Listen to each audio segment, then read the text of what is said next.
Hello, আসসালামু আলাইকুম viewers. আপনারা সবাই কেমন আছেন? আশা করি সবাই অনেক অনেক ভালো আছেন। আমি আলহামদুলিল্লাহ ভালো আছি। আপনাদেরকে আজকে দেখাতে যাচ্ছি গরুর মাংস দিয়ে এঁচোড় রান্নার রেসিপি। প্রথমে আমি হাতে সরষের তেল মাখিয়ে তারপর কাঁচা কাঁঠালটা কেটে নেব।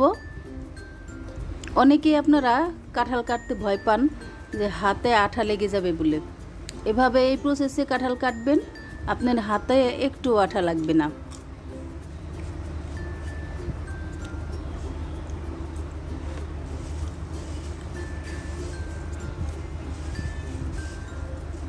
আমার কাঁঠালের ডান্ডিটা অনেক বড় হয়ে গিয়েছে, কেটে নিইনি, তাই আমার গায়ে লেগে যাচ্ছে।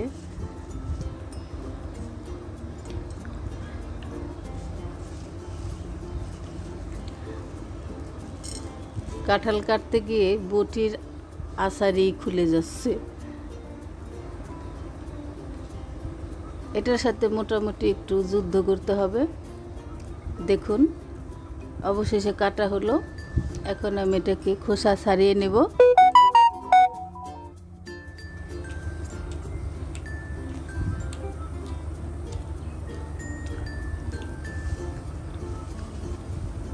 এই এঁচোড় রান্নার রেসিপিটা অনেক অনেক মজাদার হয়। আপনারা না রান্না করলে, না ট্রাই করলে বিশ্বাস করতে পারবেন না।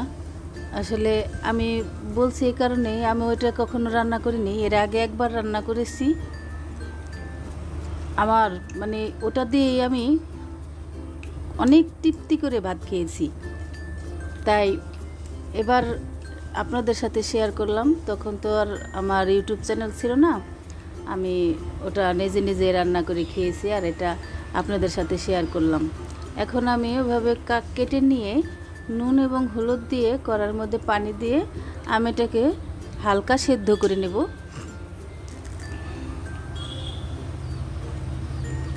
আমার সিদ্ধ করা হয়ে গিয়েছে। আমি এখন একটা জালির মধ্যে ঢেলে পানিটাকে ঝরিয়ে নেব। এখন আমি চুলায় একটি কড়াইয়ে তেল গরম করে আমি এঁচোড়গুলোকে ভেজে নেব। আমি কড়াইয়ে সরিষার তেল দিয়ে এটাকে ভেজে নেব।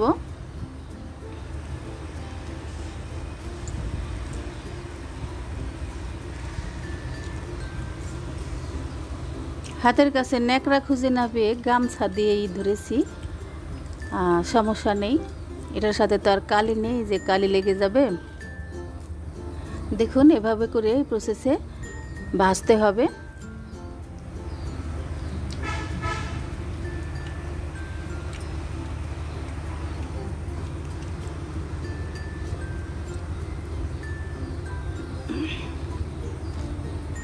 আমার ভাজা হয়ে গিয়েছে, আমি একটা বোলের মধ্যে তুলে নিচ্ছি।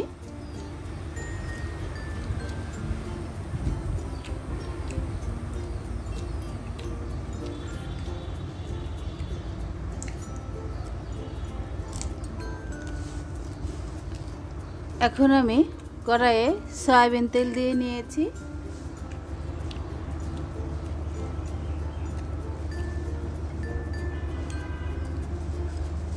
এর মধ্যে দিয়ে দিচ্ছি দুটো তেজপাতা,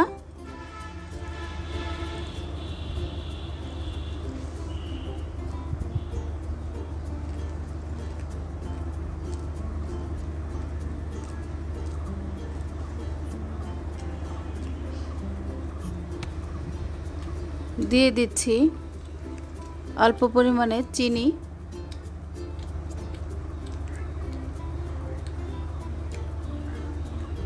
এখন এটাকে একটু নেড়েচেড়ে ভেজে নেব।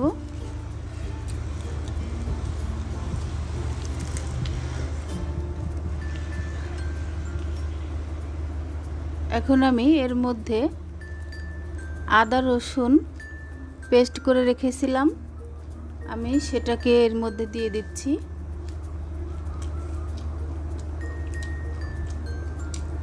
দিয়ে দিচ্ছি অল্প পরিমাণে কাঁচামরিচ কেটে রেখেছিলাম। ঝালটা আপনারা আপনাদের নিজেদের মতো বুঝে শুনে দেবেন। এর মধ্যে দিয়ে দিচ্ছি হলুদ গুঁড়ো, দিয়ে দিচ্ছি লাল মরিচের গুঁড়ো,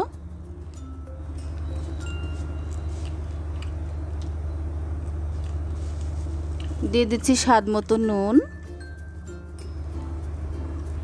ওটাকে ভালো করে কষিয়ে নিয়ে আমি ওর মধ্যে এখন গরুর মাংসগুলোকে দিয়ে দিচ্ছি।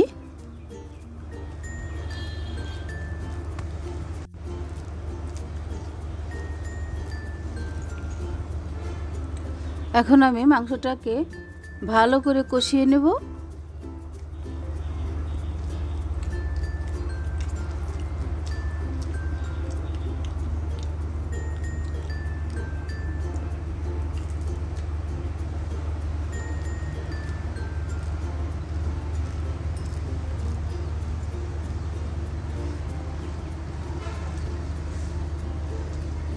আমার কষানো হয়ে গিয়েছে, আমি এর মধ্যে এঁচড়গুলো দিয়ে দিচ্ছি। এখন এই এঁচড়গুলো দিয়ে আমি একসাথে আবারও কষিয়ে নেব।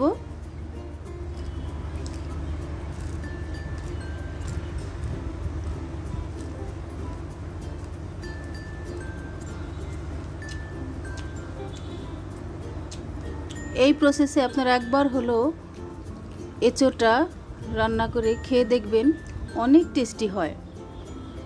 জানেন না, শুধু গরুর মাংস রান্না করলে যেমন হয় তার চেয়ে বেশি মজাদার হয় এটা।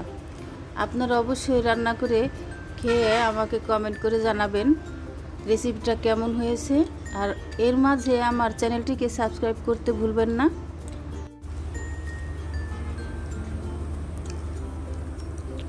তাহলে বন্ধুরা আজ এ পর্যন্তই। আপনারা সবাই ভালো থাকবেন, সুস্থ থাকবেন এই কামনা করি। আবারও কোনো নতুন ভিডিও নিয়ে আপনাদের মাঝে হাজির হব।